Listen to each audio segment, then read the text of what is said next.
Pakistan super league খেলতে বিমানবন্দরে হাজির, অথচ সঙ্গে আনেননি পাসপোর্ট। এমনই এক অবাক করা কাণ্ড ঘটিয়েছেন মেহেদী হাসান মিরাজ। পিএসএল নিয়ে কতটা এক্সাইটেড তিনি সেটা স্পষ্ট।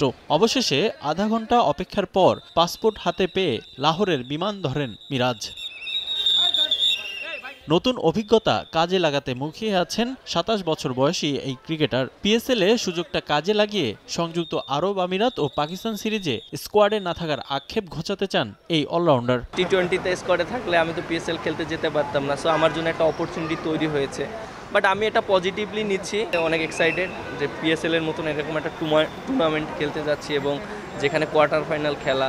সো অবশ্যই যদি পারফর্ম করতে পারি, ম্যাচ জিতাতে পারি, টিম রেজাল্ট করে, দিন শেষে খুবই ভালো লাগে। হঠাৎ পিএসএল এ ডাক পাওয়ার পরই লাল বল রেখে সাদা বল নিয়ে প্রস্তুতি শুরু করেন মিরাজ। দেশ ছাড়ার আগে অনুশীলনে পর্যাপ্ত সুযোগ না পেলেও পাকিস্তানের লাহোর কালান্দার্সের সঙ্গে পূর্ণাঙ্গ প্রস্তুতি নিয়েই মাঠে নামতে চান তিনি। 2টা দিন খুব ভালো প্র্যাকটিস করেছি। প্রথম 3টা দিন তো আমি রেড বলে প্র্যাকটিস করেছি। যখন শুনেছি যে পিএসএল খেলতে যাব, তখন একটা দিন প্র্যাকটিস করার চেষ্টা করেছি, আর সাদা বল নিয়ে ব্যাটিং করেছি, বোলিং করেছি। প্রিপারেশনটা ভালো হয়েছে। এখন ওখানে যেও প্র্যাকটিস করবো, প্রিপারেশন নিতে পারবো, টিমের সাথে অ্যাডজাস্ট হবে। এদিকে সংযুক্ত আরব আমিরাতের বিপক্ষে সিরিজের দ্বিতীয় টি-20তে হেরেছে বাংলাদেশ। এতে কিছুটা আশাহত মিরাজ, তবে তার বিশ্বাস দলের সঙ্গে সবাই খাপ খাইয়ে নিতে পারলে দ্রুত জয়ে ফিরবে টাইগাররা। অ্যাজ এ প্লেয়ার হিসেবে আমরা যখন হারি তখন তো সবারই খারাপ লাগে, আর প্লেয়াররাও ওদেরও খারাপ লেগেছে। যেহেতু সামনে ওয়ার্ল্ড কাপ, এশিয়া কাপ আছে, প্রিপারেশন নিচ্ছে, সবাইকে অপরচুনিটি দিচ্ছে খেলানোর জন্য।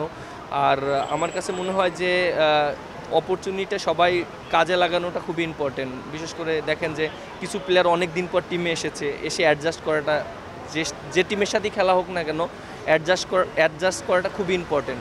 সো আমার কাছে মনে হয় খুব তাড়াতাড়ি সবাই অ্যাডজাস্ট করতে পারবে। পিএসএল এ একই ফ্র্যাঞ্চাইজিতে খেলছেন সাকিব আল হাসানও। দীর্ঘদিন পর সতীর্থর সঙ্গে খেলতে মুখিয়ে আছেন মিরাজ। রিফাতুল ইসলাম মিরন, সময় সংবাদ, ঢাকা।